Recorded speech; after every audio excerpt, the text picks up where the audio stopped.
But the way I look at it, like you go to a show or a club or whatever, and you're going to see some band, cover band, you don't know what you're going to hear. You're probably going to hear classic, the Beatles, the Stones, maybe some blues and stuff like that, but you don't really know. But when you go to see a tribute band, you either go or you don't go based on knowing what you're going to see. And honestly, the really cool thing about tribute bands, and we love to go see a good tribute band, especially one that has studied the music, which we do, emulates the sounds. A lot of 70s bands are still out there. They're touring. Right. Some of them are touring a Doobie lot. Brothers. But...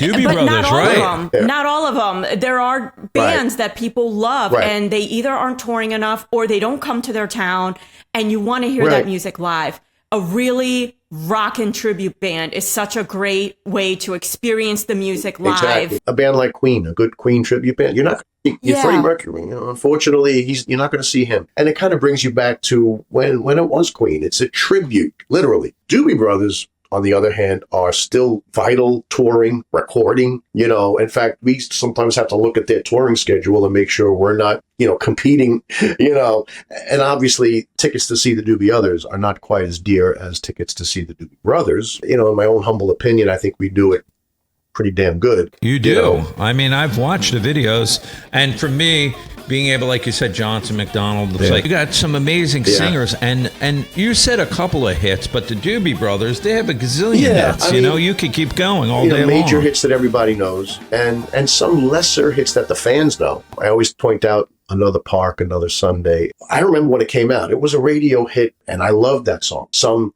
hearing it for the first time, and now they love it. I always think, the Doobie Brothers, Don Henley. Sorry, Don. But Don Henley is very aggressive against tribute bands, Eagles tribute band. I even, because I do some solo stuff, we had a few videos up on YouTube of us playing, and Hotel California and Take It to the Limit, which were the two we had, were taken down.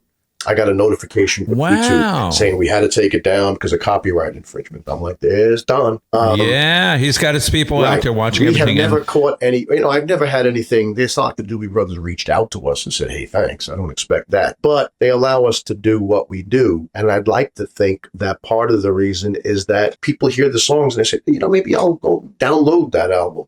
I used to say, buy that album. Listen. Download that album.